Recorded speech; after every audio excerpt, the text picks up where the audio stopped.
Hi everybody, welcome to Stories by Shelley. It's story time! And you have chosen Princess Daisy. Ooh, I've read this one. It is so very fun. I think you'll really enjoy it. It's called Princess Daisy and the Dragon and the Nincompoop Knights. It's written by Lenton and illustrated, I think, by Stephen as well. Let's have a look, see. Yes, illustrated by Stephen Lenton too. Can you see the most beautiful castle? If you were a princess or a prince, where would you like to live? Right on top of a mountain? Or maybe in the forest? Where would you like to live? So, let's see what our story about Princess Daisy and the Nincompoop Knights is all about. The trouble with most fairy tales is that they sound the same. There's usually a problem and a dragon's to blame. And sometimes there's a tower with a princess stuck inside, a kingly dad, and lots of knights who often want a bride. That's the basic story for a fairy tale. Hey, there's always a princess to save, there's always a dragon to fight, and our king. Can you see where the princess is in our castle? Can you spot her anywhere? I can see some people working. They're pouring out water, putting out the fires. Look at the fires there. Psst, psst, psst, putting out the fires. There's a fox. There's some knights washing. There's a cat sitting up there. There's somebody keeping an eye out right over there.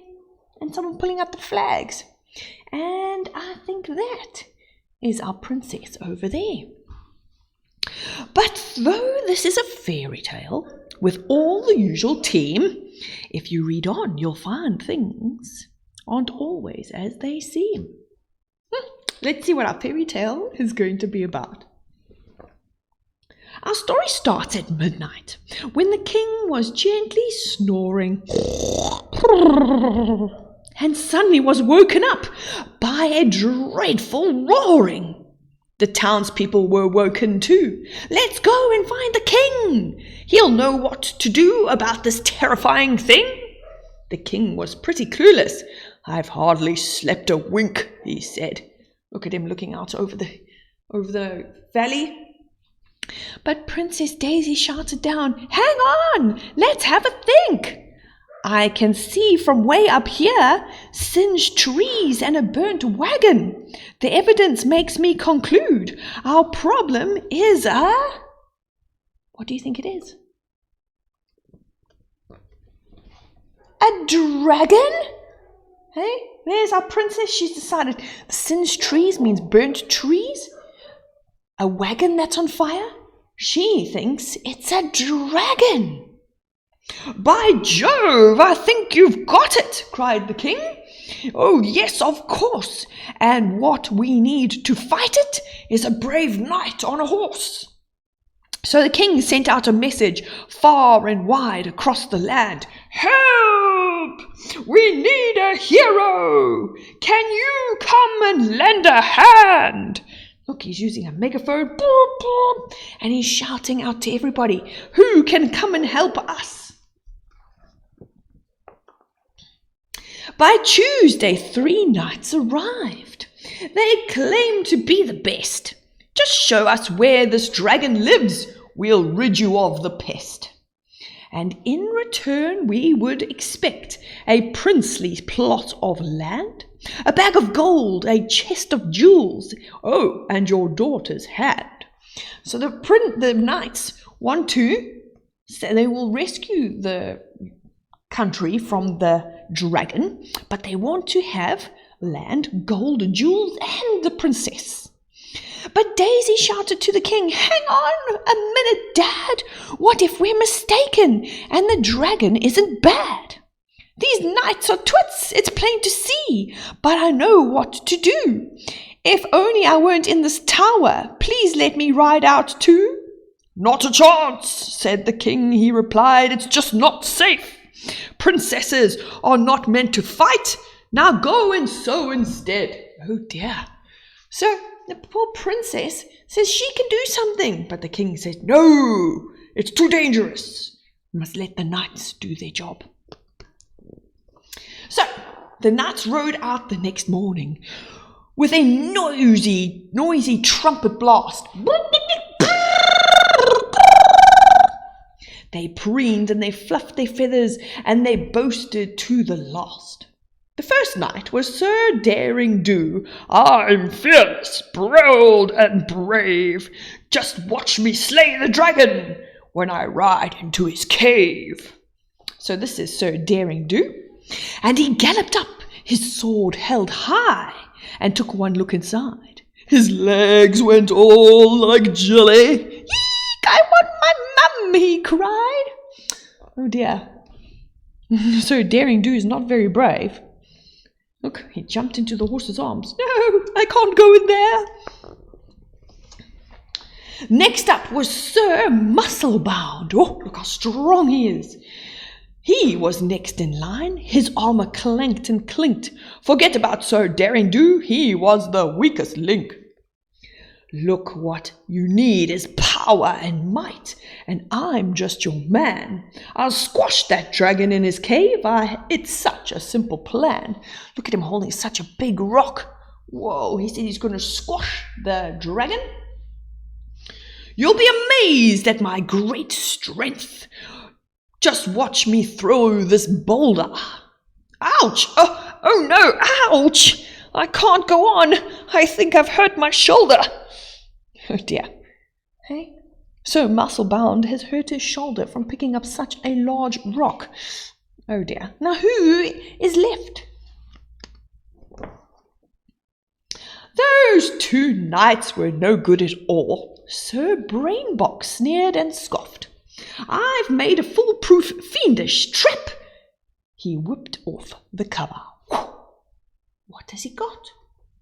So Brainbox tiptoed to the cave. Come out, you fiend, he said. I've got a kitten sandwich on some pumpernickel bread. Look at Sir Brainbox. Look at all the glasses. He's got lots and lots of spectacles. And look at this trap he's made. Arrows going bing, bing, bing. I've got a kitten sandwich because maybe dragons like eating kittens. I don't know. That is a very big trap with those sharp teeth. But he tiptoed in the cave and a jet of smoke came from the cave. He backed towards the trap.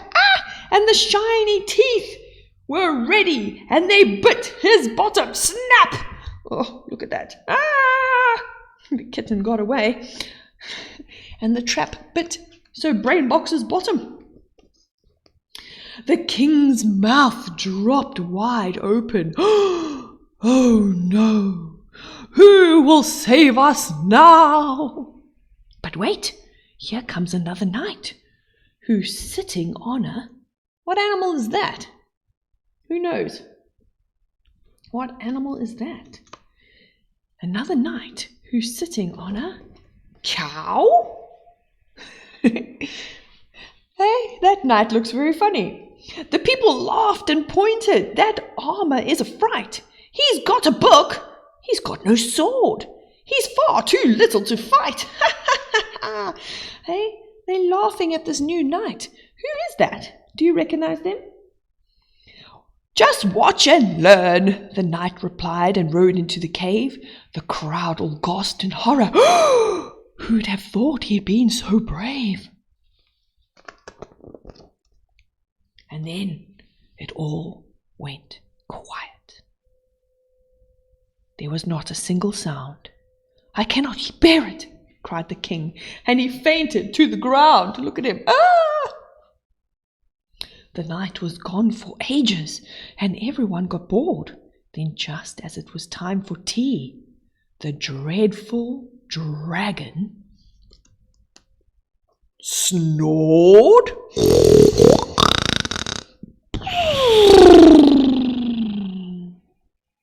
And then, with the dragon sound asleep, the knight came from the cave and said, "Don't worry, we're all safe," and gave a cheerful wave.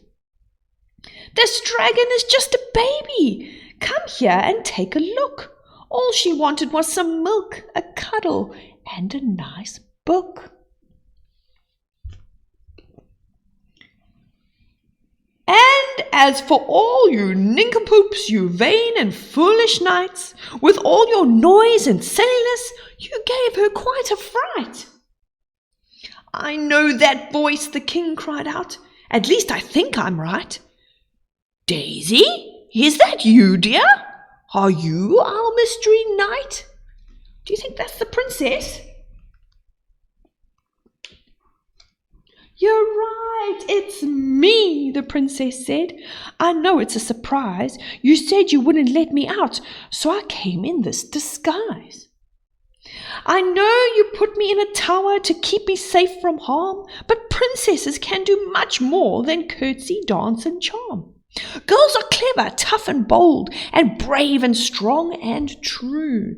You're just as good as boys, you know. We can be heroes too. Then everyone cheered. Yay! Well, that's a turn up for the books. And doesn't it just go to show you mustn't judge on looks?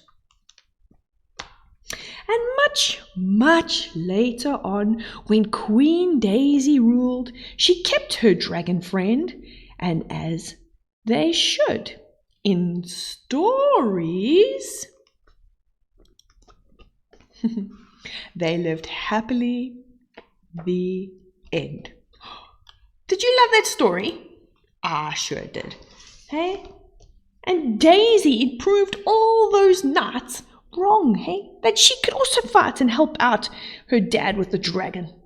Why don't you pretend to be a bold knight today, or a very beautiful princess? I hope you enjoyed stories, everybody. We'll see you again next time. Bye, everyone!